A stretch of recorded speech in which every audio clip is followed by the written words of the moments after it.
So, what comes after the book of Acts? Pop quiz. Paul? No. After the book of Acts is the Pauline epistles. So the epistles written by Paul, and it goes in order by the longest. So not chronologically, but by the one that has the most number of chapters. And so this would be Romans. So it goes Romans, and 1 Corinthians, 2 Corinthians, Galatians, Ephesians, and so on and so forth. So what Brueggemann did with this is we broke it up into two parts. So you can learn about Paul, some of his readings today, and then next week we'll do some more Paul. But what Brueggemann did was he really focused the narrative on one piece, and that was Paul's conversion. Paul's conversion, and y'all remember Paul's conversion, right? Where do we read about Paul's conversion? Anyone know? So we read about it in the book of Acts. In the book of Acts, there's a story about this guy who's persecuting Christians and has actually authorized the martyrdom of one of the new Christians whose name is Stephen. And Stephen is stoned to death after he makes his wonderful case for Christ. And after he's stoned to death, he then is they take the coats of the people who stoned him and they put them at the feet of Saul, because it was Saul who authorized the killing of those who were against the Jewish faith. And Saul goes on to persecute Christians, pretty extraordinary. And then, does anyone remember what happens to Saul? He's on the road to Damascus, and what happens? Blinded by the light. He's blinded by the light. I love it. Wrapped up in I don't even know what the word is. Okay, so he's blinded by the light, and a voice comes out and says, "Saul, Saul, why do you persecute me?" Yeah, that's right. Why do you persecute me? And then he can't see, and he has to go. He's all of a sudden blind, and then through that process gets to know Christ as a Savior, becomes a Christian, and becomes one of the greatest evangelists of all time. Really, truly. So it's a massive conversion. It's a total change in the narrative of his story.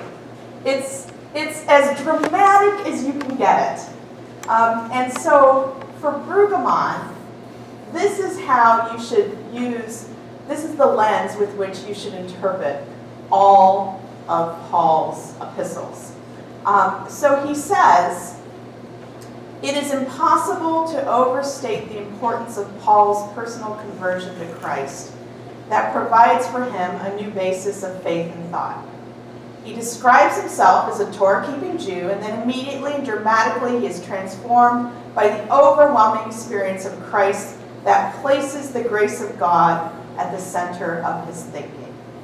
He found this radical free gift of God to be subversive of any merit-based religion. So what's significant of Paul's conversion is not only that it was dramatic, right? Like seeds grow. Money doesn't grow, and it isn't meant to multiply like agriculture is. And so in some ways, it was kind of a snarky way of him saying, I ain't going to participate, and I'm not going to do it. And so he doesn't do it, and what happens to him? He's thrown out of the goodness of this economy in which there's extraction and extortion. By the way, to get from 10 talents to 10 more talents in a short period of time, a 200% return, like we call that bum sharking, right? So there's only so many ways you can do that. So the one with the talent who refused to participate is the one who was cast out where there's weeping and gnashing of teeth. And some say that was Jesus claiming that that's what's going to happen to him when he gets crucified. Now, this has nothing to, talent has nothing to do with what I always thought, that if you've got a lot of talent, you ought to use it the best you can. If you've got less talent, you use whatever that less talent is the best you can. Sure, because the word talent, right? It's convenient. You've got a lot of brains, kids, you Yeah, ought to do better than you're doing. right. Use your skills and multiply. Well, I think that's a fair interpretation of the parable. Remember, parables can be interpreted many ways. So okay, but let's get back to Paul, shall we? All right, so again, you're living in this non-merit-based, gift-based economy. What are the ways that you act as Christians? Be generous and content no matter your circumstances. Let's go to B. Keep things in perspective because the end is near. So one of the things that I think we struggle with when we're in a merit-based economy is you have that sense that it all kind of relies on you. And not only that, but you have a short period of time in which to accomplish that which your goals are. I love watching commercials about like Northwestern Mutual Life or Prudential and all of these things. They're all about helping you have the best possible life in the short period of time that you're on this earth, right? So their commercials really are trying to engage you by saying, we know that you have plans for your future, and we're here to help you accomplish that. Paul questions all that, and he's like, future? What future? Jesus is coming. Y'all are crazy to think about anything else. Just stay where you are, be really good at it, and Jesus will be here any moment, right? So Bergman quotes this dude, Paul Sampley, where he says, how do we live in a world with structures and values that run contrary to the good news of the gospel? A life based on gifts not earned but freely given. This is how you do it. Live in these structures and in these relationships as if not. As if the world, its structures and these relationships did not provide life with its value and meaning. Because one knows that the defining relationship, and therefore value, comes from one's relationship to God and Christ. So your whole entire viewpoint of your life shifts because what is most important to you is not figuring out how to have a successful life and accomplishing all of those things that you'd like to do in your life. The most important thing to you is that you have a relationship with Christ. And that's where all of your decisions center. Everything. So 1 Corinthians 7. Here, Olga, do you want to read that? Can you read that? Okay. Sorry. Yeah.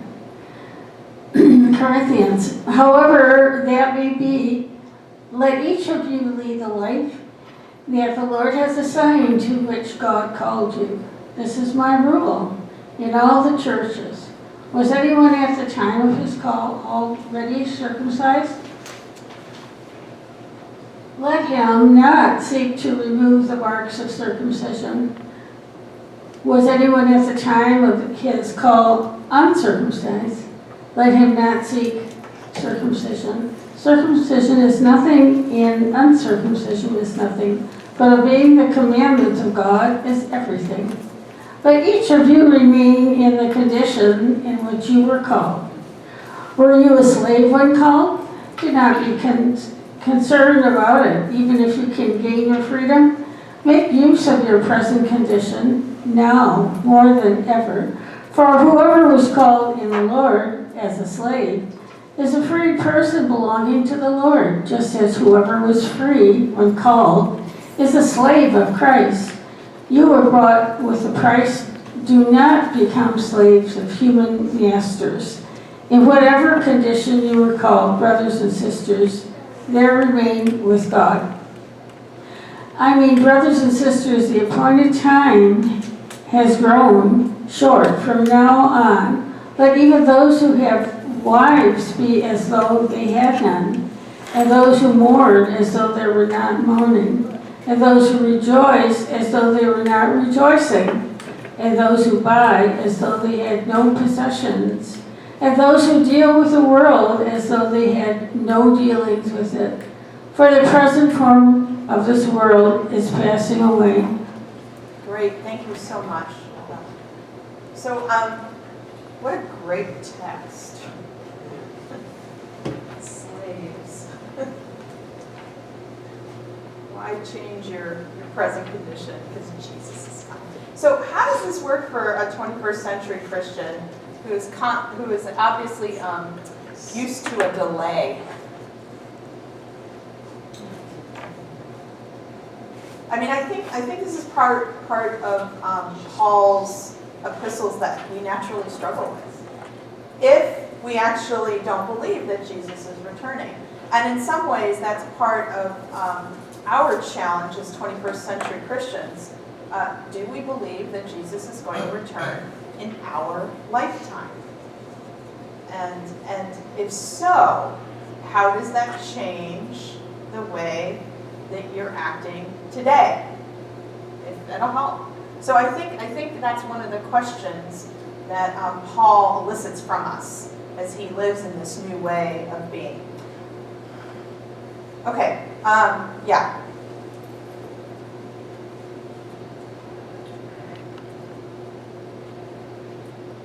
So this does trouble me a bit, and part of it I think is because I'm not sure that Paul's conclusion follows from the premises, right? If Jesus' return is imminent, and that means that all of our structures and the relationships that we find ourselves in are relativized, right? Then why should the slave remain a slave? In fact, the slave should say, well, since Jesus' return is imminent, I'm free. I don't need to validate this structure that I find myself in. That's what I bring to this. I don't know. It seems to me that this is where Paul is most apologetic for the status quo, and yet the whole premise of the passage is that Jesus' return is imminent, and that therefore the status quo is going to be upended. So let's upend it. That's my 2 cents. Right. If Jesus is coming, why not start the change today? I think that's a really good point because in some of the things that I think that biblical scholars are so eager to demonstrate that the Bible is a resource for thinking about economics today, that they don't always want to acknowledge those moments where obviously the writings reflect not only cultural values but a cultural location, right? So the reason why Paul acknowledges that the status quo and wants the status quo to stay the same is because he has learned that everything depends on God. That God is coming, and so putting your energy to change the status quo is wasted energy. What you need to do is actually spend all of your time proclaiming the gospel and living a righteous life. And because God's return is imminent, then you can do it. But what happens is, obviously, the delay of the parousia, the delay of Christ's second coming, begins to adjust how Christians think about all of the seculum, all of the things that we can do.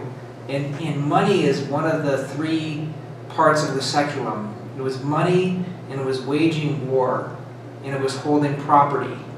All became the 3 things that we began to identify as part of the seculum, the time between the times. So I have some tensions with this, because I think a lot of Christians will read this as an excuse not to do anything today, as if nothing happened afterwards.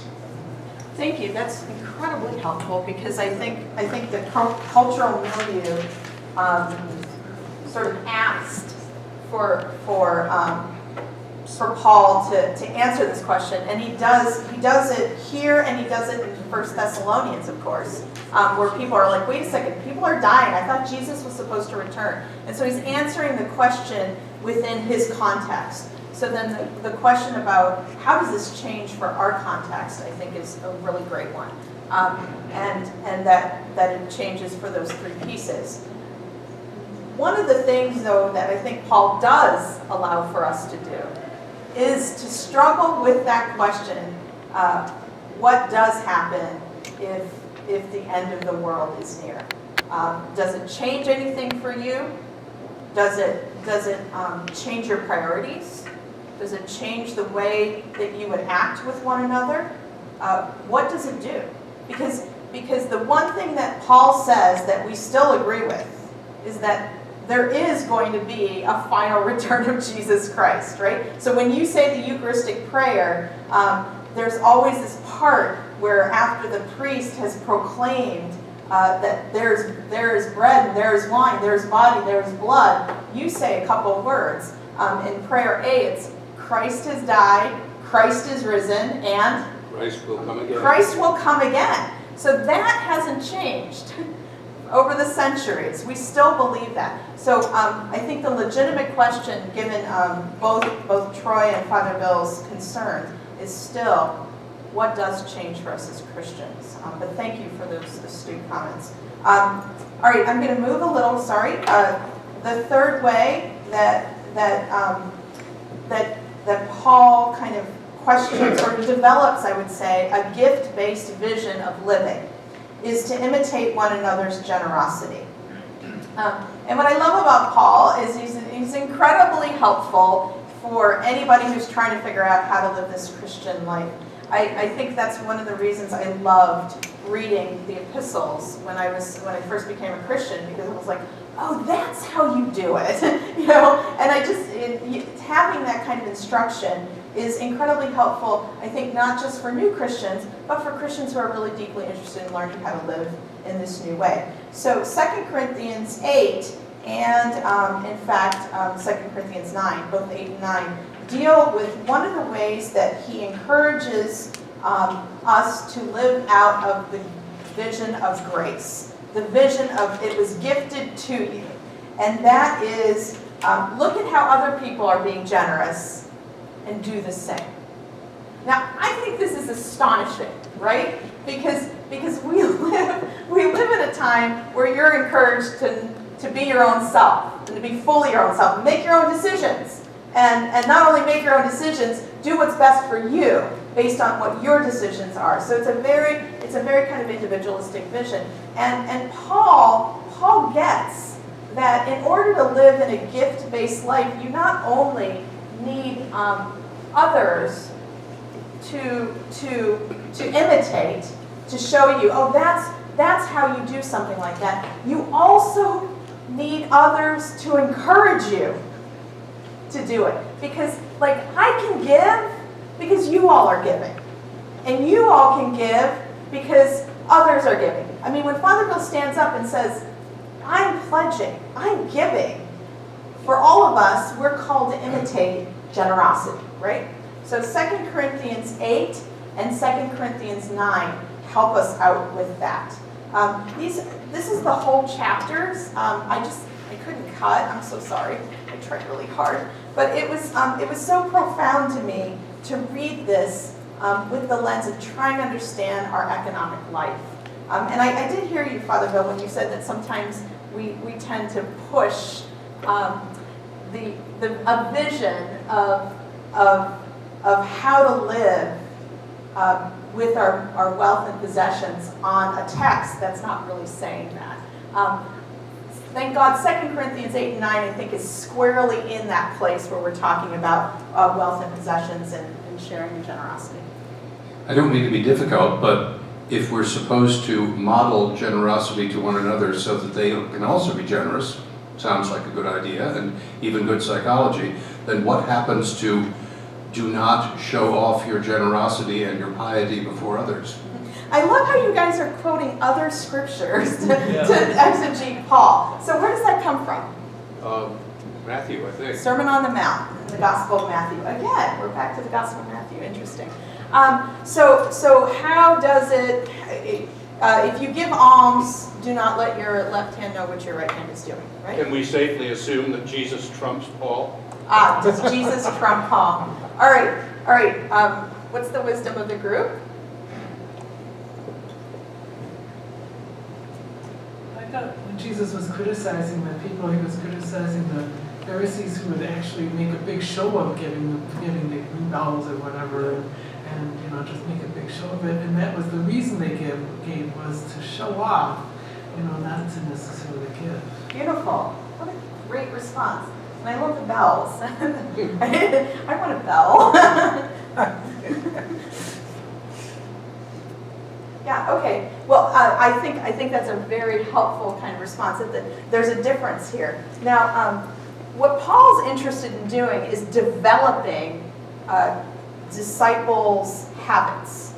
So why? Why? Because the habitual kind of way of life reveals what you actually believe. If you believe that Christ was given to you and you didn't do anything to earn it, that it was a total gift to you, and now you have to operate out of that space, then what he's trying to do is help you figure out what that looks like. So it has very little to do with showing off, right? Or receiving some sort of accolades because you gave. It has everything to do with your trust and your love for the one who gave himself for you, right? So in some ways, it's a not helpful question because it's not interesting. What you're more interested in is being able to respond to the immense grace and gratitude gift that you have received out of gratitude.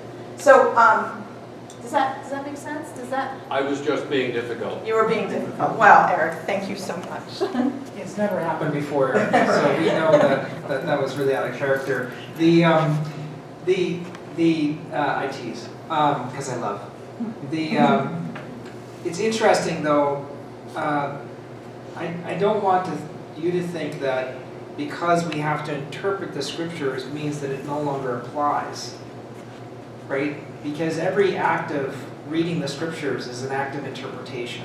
Okay. So we put in our own place. But the other thing what I think is really important for us when we read 2 Corinthians 8 and 9, and this is to move us back to that, is generosity is a practice that is becoming, that is shrinking in our world. People are not becoming more generous. We have actually more philanthropists than we've had in a long time, but we actually have fewer generous people, and there are sociological studies of this. And my own belief, and this is something but my own belief is tied to that decline in generosity is like a decline in church attendance. So what happens when people go to churches is they have a chance to try on the values of the kingdom and the practices of the kingdom. And so it's really important for us actually to be clear about what those practices are as we get people to think through what it means to follow Jesus. Yeah, I couldn't agree with you more. And actually what's really interesting, and I'll call this a God moment, is Caleb, who's our videographer, is part of confirmation class. And today we're going to have a confirmation class. And this is exactly what we're going to talk about. We're going to talk about what is your story, right? What is the story that helps shape your actions, your beliefs, the way you want to live, and the way you actually carry out your whole entire life. And what Father Bill is saying, I think, is, even though it's kind of depressing, right, that there aren't as many people who are being generous, what a beautiful clarion call to action for you and me is that we have now the opportunity, in a way that they had in the first century, to declare and proclaim what it means to believe in Jesus Christ in a way that, was lost when we lived in a so-called majority Christian nation. We can show people what life looks like with our senses of generosity and extreme gift. I've run out of time, so I'm going to go ahead and just tell you what I'll commend to you 2 Corinthians 8 and 9 for you to read. One of the things that he says in 2 Corinthians 9, point D, was that this giving, it can't be extorted from you. There's nothing about God from that. So if you feel like you're being compelled to give, even by your church, that's not what gift-based economy is. If you feel compelled to believe in Christ, that's not a gift-based economy. That's not a gift-based life. If you understand fully and accept with all of your heart and being that you have been saved by grace and it wasn't through anything you did, then you are in a space to live, to give generously as you feel called to do because you're operating out of a space of love. Does that make sense? Huge difference. And finally, honestly, the most important point, which we have no time for, is indeed that ultimately it goes beyond generosity, it goes beyond giving and receiving. When you're a Christian, you have the gift, the obligation, the duty, and delight to live like Jesus. And when you live like Jesus, you live a life in which you empty yourself out. You give it all for the sake of the other. You are sacrificial in your life. Sacrificial. Now that is truly countercultural. That goes beyond generous. That goes to a vision of living as Christ lives in you. So I'd like for us to read both of these texts, both Philippians 2 and 1 Corinthians 4. Would you mind reading Philippians 2? Let each of you look not only to your own interests, but to the interests of others. Let the same mind be in you that was in Christ Jesus, who, though he was in the form of God, did not regard equality with God as something to be exploited, but emptied himself, taking the form of a slave, being born in human likeness.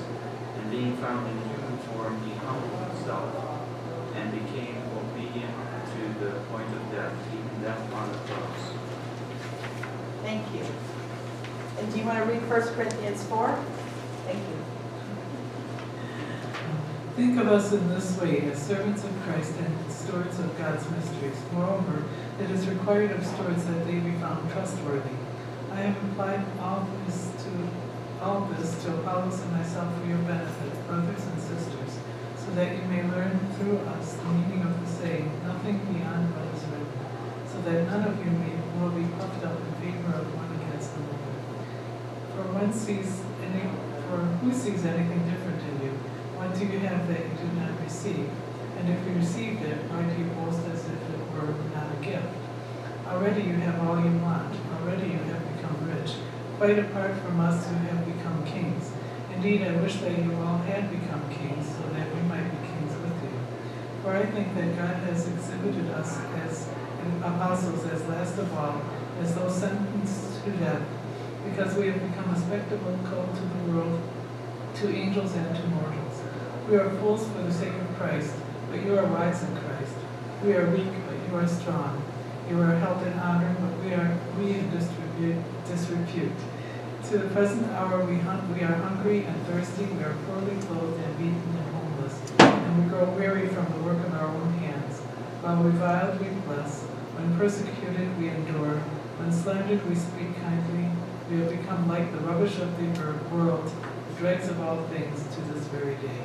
So you can see that what Paul lifts up is his life, which mirrors the life of Christ, in which everything is given up.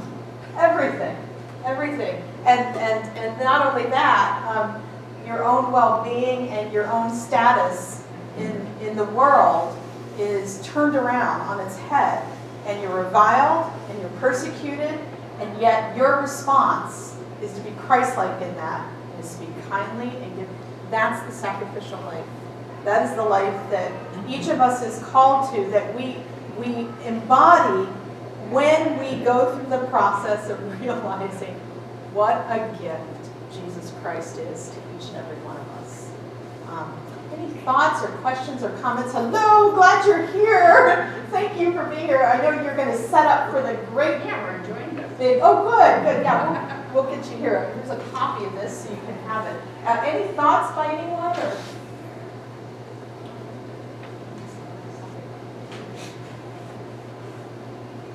Okay.